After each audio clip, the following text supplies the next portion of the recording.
Hi, welcome to the tavern. Oh, what's that?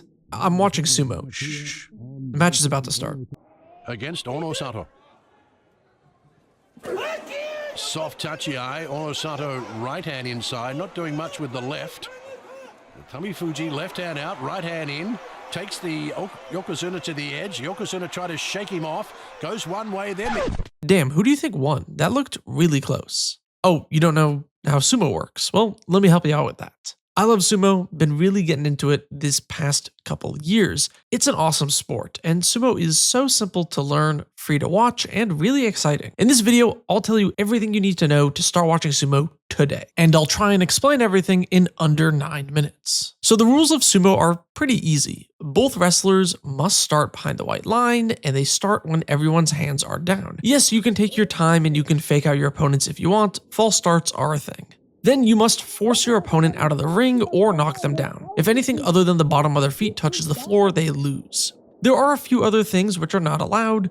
No closed fists, no grabbing the hair, eye pokes, solar plex jabs, going for the groin, but the belt is fair game. No boxing the ears with both hands, no kicking the chest or waist, no small joint manipulation in the hands, no biting, fish hooking, grabbing the throat. I know that sounds like a lot, but there are tons of things you can still do within the rules. Open hand strikes, elbows, pushing the throat, and kicking the knees or ankles are still allowed. There are also no weight classes. Everyone fights together. So if you are a 300-pound guy, you are still in the same weight class as the people that are 420 pounds or 200 pounds. The major sumo events happen during the grand tournaments. Each event will have all of the rikishi, which are what the wrestlers are called, fight once a day for 15 days. There are 42 competitors in Makuchi, which is the highest division, kind of like the major leagues compared to the minor leagues. The top 15 rikishi will be matched up against one another,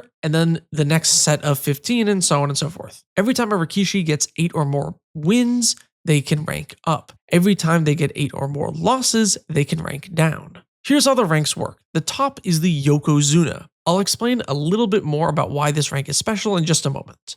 Below that is the Ozeki. Below that is Sekiwake. There are always 2 wrestlers at this rank. Below that is Komusubi. There are also always 2 wrestlers at this rank. And then in the top division is Magashira. Since the number of Ozeki and Yokozuna can fluctuate, the number of Magashira depends on how many are needed to fill out 42 wrestlers for the top division. Also, little fun fact, if someone at this rank manages to beat a Yokozuna, they get a permanent salary bonus called a kinboshi. There are more ranks below that. Some of them are not televised and some of them don't even get paid. Additionally, everyone always starts at the lowest bottom rank with no salary and no on-camera promotion. The top rank, Yokozuna, is very interesting because it's the only one you can't fall out of by losing. If a wrestler continues to lose, they can fall out of the top division into the minor leagues and below and lose all of their paycheck.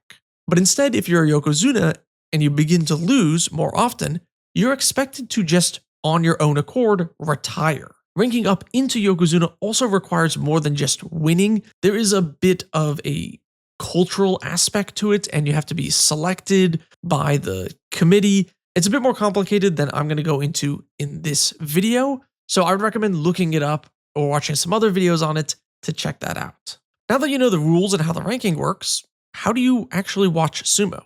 Well, every other month there is a major tournament where wrestlers can rank up or down. I'll link below to the schedule, but the first one this year was January, which means March will be the next tournament. And don't worry, you don't have to watch at weird hours or in Japanese. This YouTube channel, NKH World Japan, posts English commentary of the top division and highest ranked matches for free. Their commentary is great and they do an excellent job explaining everything. They do delete the videos after 2 weeks, sadly, so you do need to watch them somewhat close to the tournament. You can also watch on Twitch. Midnight Sumo is a really excellent channel. He not only streams the major tournaments, but also some of the lower division ones as well, and he is an excellent source of content if you want something outside of just the top division. Additionally, there's an app called the Grand Sumo app. This lets you watch each match the same day it airs in Japan. You can also keep up with current rankings, specific stats, and more. The app is also free, but the ads are fairly egregious. You can spend $5 a month to get rid of them. So that's when and where to watch, but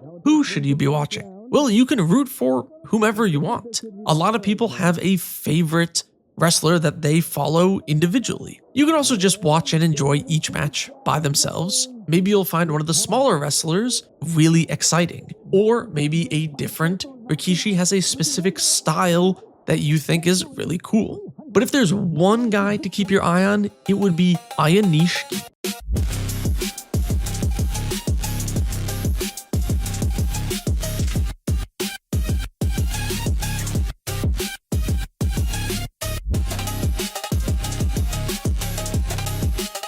He is one of the few wrestlers from Ukraine and just won his second Grand Sumo tournament in a row, meaning he is potentially up for a promotion to Yokozuna, which would make him the first Ukrainian to do that.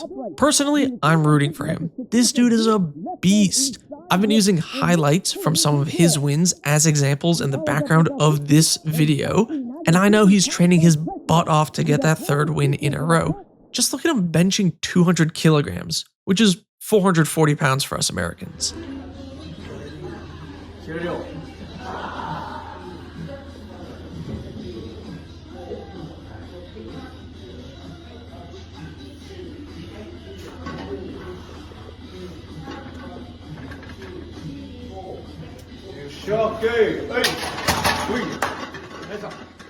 Absolutely unreal. But he's going to need to beat the other two current Yokozuna to actually get that first place finish and secure the Yokozuna title. And these guys are tough. Onosatsu is a monster at 414 pounds and 6'4". He is built different and incredibly hard to move. He is so strong. Here's the results from that second match, which was a tie. You can see him going crazy. The other Yokozuna is quite different. Hoshoryu is much leaner, 330 pounds, and only 6'2". More of a technical fighter, I'd say, skilled at flipping and toppling opponents over. Both of these wrestlers could easily win the next tournament and put an end to Aya Nishiki's win streak. Right now is a really exciting time to get into sumo. Matches are fast, action-packed, there's very little downtime, and in theory this video should be coming out just a few weeks before the next Grand Sumo tournament, so hopefully after you watch this, you should be able to catch that and get into sumo. Plus, hopefully this inspires you to check out some other YouTube channels. I'm going to link below other channels that have cool information about sumo or famous Rikishi. There's lots to learn about like what's going on, what the training's like. It's super interesting and it's a lot of fun as a little rabbit hole to go down. Apologies in advance for any and all mispronunciations I made during this video. I'm not Japanese, if you couldn't already guess that. Also, I tried to simplify things as much as I could and use as little terminology as possible, but there's a lot more terminology to learn and specifics about how the tournaments actually operate and how each rank works. So there's a lot more to learn. This is just the basics. Thank you so very much for watching. I have more videos like this or different videos coming out soon, so stick around, subscribe.